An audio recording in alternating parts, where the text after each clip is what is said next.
안녕하세요. 우리 오늘은 삼국의 발전과 항쟁 부분에서 한번 살펴보겠습니다. 삼국 간의 항쟁은 언제부터 시작되었을까요? 보통 우리가 4세기부터 시작되었다고 합니다. 그러면 그때 제일 먼저 주도권을 쥔 나라는 어느 나라일까요? 바로 백제가 됩니다. 백제가 제일 먼저 주도권을 쥐게 됩니다. 그러면 백제 성장에 대해서 한번 살펴보겠습니다. 백제 성장은 바로 4세기 중엽에 근초고 왕 때부터 크게 성장하게 됩니다. 근초고 왕은요, 왕권을 크게 강화를 하게 됩니다. 왕이 부자상속제가 지난번에 고구려 할 때 설명해줬죠. 부자상속제가 확립이 되면서 왕권을 크게 강화하게 되고요. 영토를 크게 넓힙니다. 마한의 전 지역을 확보를 하게 되고 낙동강 유역까지 영향력을 행사를 하게 됩니다. 그리고 고구려를 공격해서 그때 고구려 지난번에죠. 고국 원항을 전사시키게 되고 그러면서 황해도 일대를 완전히 차지하게 됩니다. 여기서 마한의 전 지역을 확보했다는 말, 이 말은 무슨 말이냐 그러면요.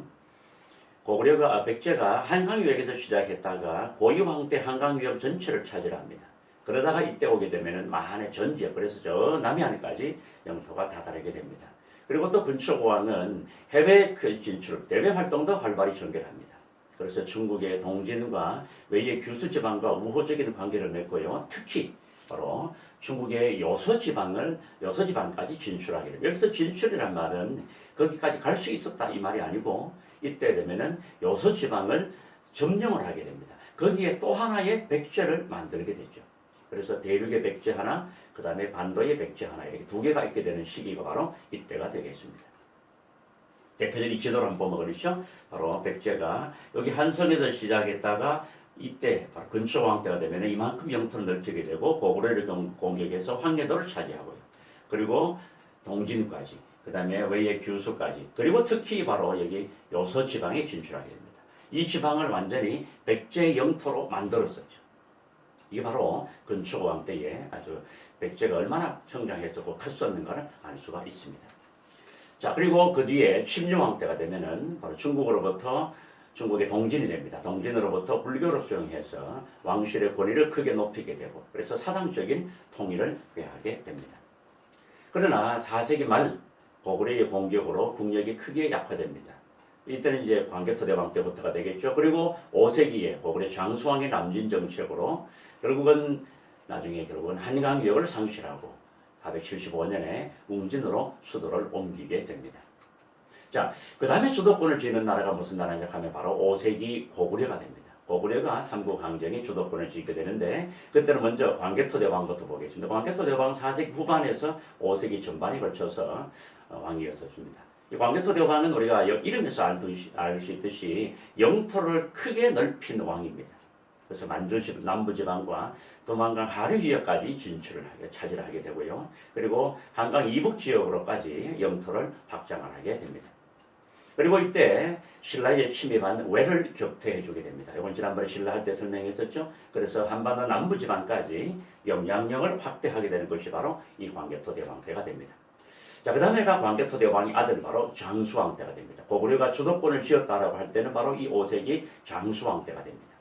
장수왕은 크게 남진 정책을 할 수 있는데 먼저 하기 전에 중국의 남북조와 각각 교류를 합니다. 전통적으로 백제는 남조, 고구려는 북조와 교류를 했는데 장수왕 때가 되면은 그만큼 외교적으로 안정이 돼서 바로 중국 남북조와 각각 교류를 하면서 안정을 추구하게 되고 또 실제로 안정이 돼가지고 이 무렵이 되면은 장수왕 때의 고구려는 우리 동북아시아의 최강국으로 성장하게 됩니다.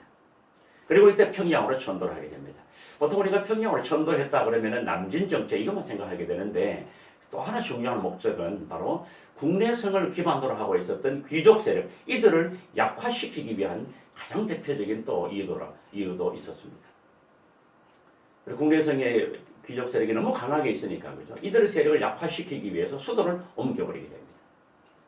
물론 이것만 있는 건 아니죠. 백제와 신라를 압박하려고 하는 목적도 있었습니다.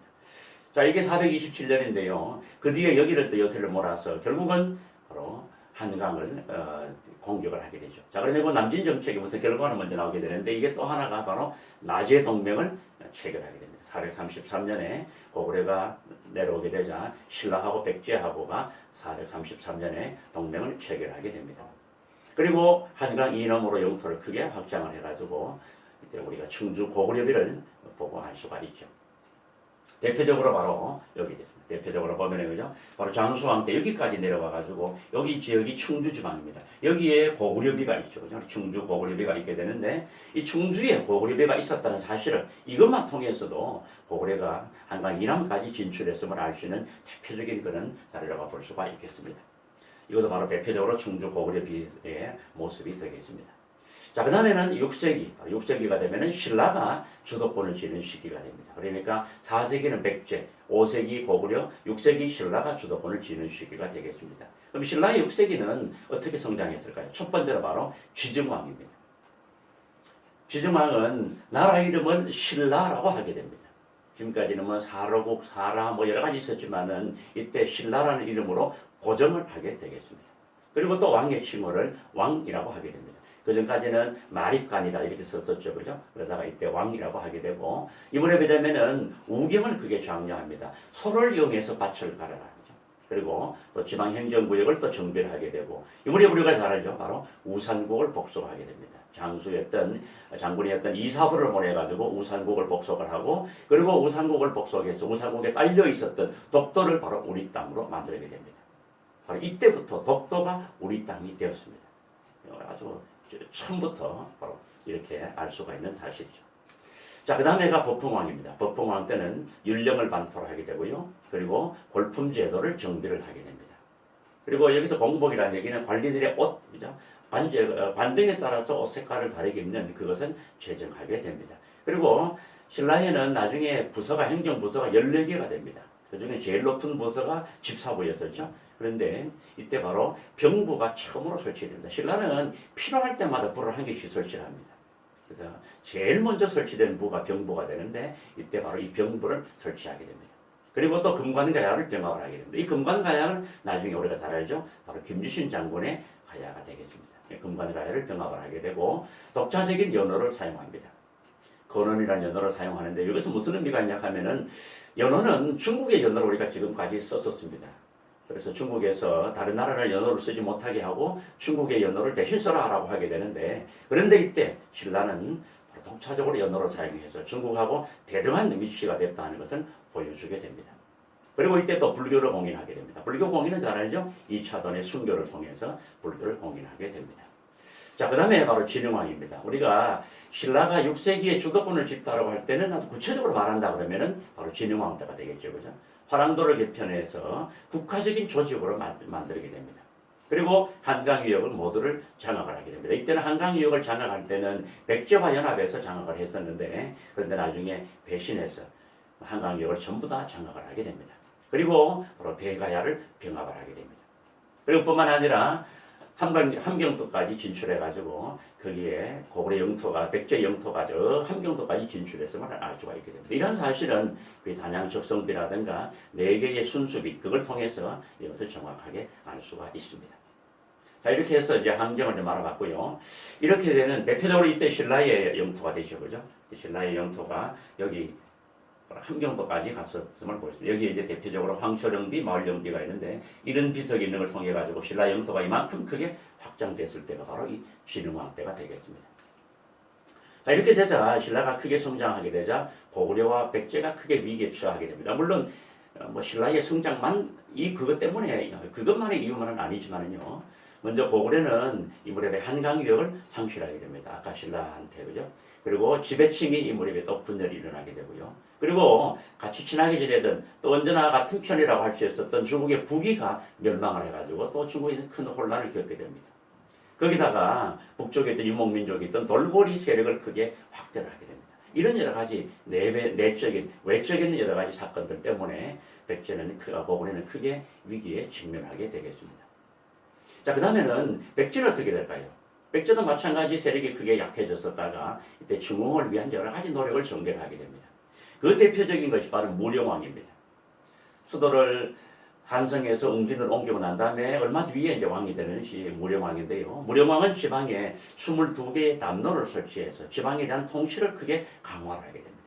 그리고 중국의 남조에 있었던 양나라와도 친선 관계를 유지하며 남조의 많은 문화를 또 받아들이게 됩니다.